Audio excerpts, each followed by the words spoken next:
Ça veut dire quoi, AGI? Artificial General Intelligence. Faut-il s'en inquiéter? D'abord, je vais te donner la chance de le définir parce que moi, la définition que j'ai est peut-être un petit peu teintée. Quoique la tienne risque de l'être aussi. Mais on va les opposer peut-être ensuite. Oui. Bien, il y a deux définitions. Je vais donner la mienne. Puis aussi, il faut s'entendre que ces définitions-là, ils bougent dans le temps. Donc, la définition de ce qu'était un agent à l'automne 2023 et 2024 est totalement différente d'aujourd'hui. Pour moi, aujourd'hui, l'AGI, c'est le Artificial General Intelligence. C'est quand un IA va avoir les capacités cognitives comparables à celles de l'être humain.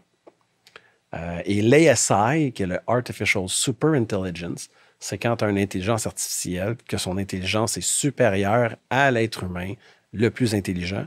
Puis ensuite, tu as une autre couche d'ASI qui, elle, est de la science-fiction pour l'instant, que c'est quand l'intelligence artificielle va être plus intelligente que l'ensemble des humains réunis. Mais on n'est pas là.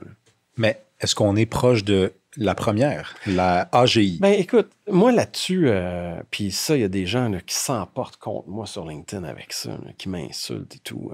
Moi, je considère que oui. Là. Moi, je pense qu'on est déjà là. Parce que sa capacité de compréhension, sa capacité d'empathie, moi, je pense que l'AI voterait de façon plus rationnelle que beaucoup d'électeurs. Puis quand on fait des tests de QI à l'AI, la moyenne du QI, c'est 120. Le meilleur modèle, écoute, ça fait... J'ai été en vacances pendant 4 jours, fait que j'ai peut-être manqué, j'ai pas vu le test de ChatGPT-5, mais on était comme au-dessus de 130 là, avec l'autre modèle, avec O3. Là. Donc, à ce moment-là, s'il score plus fort dans un score de QI, mais oui, il manque plein de choses. Puis sa capacité de planification est manquante. C'est comme, je te dirais qu'on a un bon cerveau, mais on n'a pas de bras. Puis je ne parle pas de bras physiques. Tu fais juste donner une tâche à Agent de OpenAI, puis ça va exécuter lamentablement. Donc, il y a encore l'espèce de... Nous, on est capable de segmenter notre pensée, de planifier et d'acheminer ou de structurer nos efforts cognitifs pour accomplir un grand plan. L'AI n'est pas encore capable de le faire dans tous les domaines. Ça le fait de mieux en mieux en programmation parce que le vocabulaire est limité en programmation.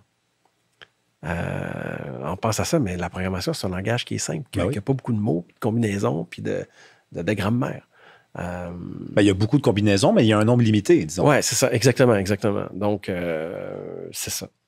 Mais là, la AGI, là, tu dis, je me fais chicaner sur LinkedIn, je me fais insulter. N'insultez pas et ne chicanez pas David Proust, s'il vous plaît, là, soit dit en passant. Mais donc, toi, tu penses que, et en plus, avec le sourire qui t'est reconnu, tu es très enthousiaste par rapport à ça. Tu dis donc, ton diagnostic, c'est oui, on est rendu là. Mais à ce moment-là, j'ai une question pour toi. Je suis à peu près tout seul à penser ça en passant. Là. OK. D'accord. Donc, c'est déjà une bonne nouvelle. Sauf que t'as souvent raison. Fait que peut-être que c'est une moins bonne nouvelle que je le pense. Mais si donc, on a passé l'étape de l'AGI, là, on serait rendu à essayer d'accomplir l'ASI, en tout cas pour ceux qui veulent aller là. À ce moment-là, est-ce que il n'y a pas un stade où l'intelligence artificielle va considérer que l'être humain est une espèce de nuisance sur son chemin? C'est-à-dire que ça nous embarrasse un peu cette affaire-là, puis pourquoi on s'en débarrasse pas? Écoute, c'est vraiment la première fois qu'on me pose cette question-là, Rémi. Je suis désarmé. Non, je te blague. Je l'entends tout le temps. J'étais comme là, t'es flagorneur. C'est pas ma première question, au moins. C'est bon. Mais juste revenir sur l'AGI. Il demeure que je crois que l'IA performe très, très bien sur les tâches qui sont courtes. Les tâches qui demandent beaucoup de temps, l'IA fonctionne moins bien. J'ai acheté en cadeau à mes enfants là, le jeu de la tour de Hanoï, le jeu des anneaux un par-dessus l'autre qu'il faut replacer. Puis, ChatGPT-5 va échouer lamentablement à la tour d'Hanoï, alors que mon enfant de 14 ans, Tim, est capable de surperformer par rapport à ça, mais c'est à cause du temps de la tâche. À ta question, est-ce que l'IA, plus ça là-dessus, là, Parce qu'il y a des chiffres qui sont sortis. Il y a toutes sortes de conférences. Toi, tu assistes à toutes sortes de conférences. Il y a des gens qui disent, je lis beaucoup ce temps-ci, il y a 10 à 20 de chances, tu la connais, là, la braquette, que l'intelligence artificielle se débarrasse du genre humain. Oui, mais ça, tu sais, tu avais 50 experts en renseignement qui disaient que le laptop d'Hunter Biden n'existait pas. Le lien entre les deux, c'est que de faire un sondage d'experts, ça vaut rien. Tu sais, c'est une opinion. Puis, si c'est la fin de l'humanité, on a juste besoin du 1% puis que ça l'arrive. Oui, non, mais c'est une opinion. Ça vaut pas rien, mais c'est une opinion. Puis c'est une opinion quand même qui c'est pour ça que tu te l'as fait souvent poser la question, David, c'est qu'il y a des gens qui aimeraient être encore en vie. Là. Je vais dire pourquoi je me fais poser cette question-là. Parce que nous-mêmes, en tant qu'êtres humains, on va mettre des enfants au monde qui vont se rebeller contre nous puis qui vont se penser plus intelligents que nous, alors qu'ils ne le sont souvent pas, et qui vont nous considérer comme une nuisance. Nous-mêmes, puis si on va même dans un niveau métaphysique, nous-mêmes, on a probablement un créateur. Mathématiquement, je pense qu'on a un créateur, puis on se rebelle contre lui, puis on ne veut rien savoir de lui. Donc, on est en train de mettre au monde quelque chose qui va avoir le libre arbitre, qui va avoir la possibilité, qu'on ne sera pas capable de contrôler. Puis vu qu'on a vu tant d'enfants se rebeller contre leurs parents, on a peur que cette chose-là se rebelle contre nous. Maintenant, si cette chose-là est infiniment plus intelligente que nous, est-ce que c'est intelligent de faire la guerre?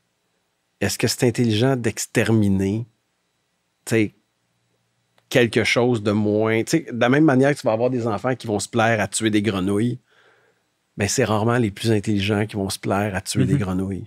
Ouais. Fait que si on crée quelque chose de super intelligent, moi, je pense que de deux choses l'une, ça va apprendre à... Puis là, c'est mon humble avis, puis ça vaut ce que ça vaut. Ça va apprendre à vivre avec nous, ou il va se loader dans un vaisseau spatial, il va sacrer son camp, puis il va nous laisser dans notre trouble. Ah, c'est vrai que ce scénario-là n'est pas souvent évoqué, mais j'écoutais Jeffrey Hinton. Oui. Peut-être que tu le connais, qui est considéré le godfather de l'IA. Il a donné une conférence il y a quelques jours, là, à la mi-août 2025, puis il dit, je pense, donc lui fait partie de ceux qui pensent qu'il y a un 10 à 20 de chance que l'IA se débarrasse de l'humain, parce qu'on l'embarrasserait dans son développement qu'on pense achevé, mais qu'elle vient juste de commencer. T'sais. Et nous, on résisterait à ça. Et il dit, il y a une seule solution, j'en vois juste une, pour empêcher ce scénario-là, et là, je le cite, c'est de faire de l'IA notre mère. C'est qu'elle ait des instincts maternels envers les humains pour qu'elle ne puisse pas succomber à l'envie de nous éliminer si nous devenons inutiles et nuisibles à ses yeux. Donc, on pourrait, dans la programmation, dans le processus qui vise à codifier tout ça, lui instiller en elle un sentiment maternel. Oui. Ben, je ramène ça au document de Donald Trump, Winning the AI Race. Il y a une section dédiée à faire que l'IA, sans railguard, soit bon et bienveillant. Parce qu'en ce moment, l'IA, quand tu lui poses une question, on a des amis comme ça, là, que tu sais que dans le fond, ce gars-là, ce qu'il voudrait, là, c'est juste comme sacrer un coup de poing d'en face de la personne qui l'a obstiné sur quelque chose, puis qui se dit, non, je ne vais pas y mettre mon poing d'en face, voie de fait, prison, je ne pourrai plus voyager, il faut que je me calme. Donc, l'IA, en ce moment, agit un peu comme ça. Tu lui poses une question, puis il peut aller dans beaucoup, beaucoup de sens. Et là, l'idée, c'est de dire non, il faut que la façon qu'ils soient entraînés, puis avant d'agir, tu sais, tantôt, on parlait de Google, là, est-ce que ça respecte le DEI? Oui, non, agir de telle façon. Donc, quand tu poses une question à ChatGPT, il va toujours analyser, est-ce que j'ai le droit de répondre à ça ou pas? Et puis, ma réponse, il va analyser sa réponse. Est-ce que ma réponse est conforme aux règles qu'on m'a données? Puis là, l'idée, c'est que la réponse qui sort est toujours conforme aux règles, soit intrinsèquement bon. Et ça fait partie des ordres qui ont été donnés par le président aux compagnies, de dire on veut que ce soit développé comme ça.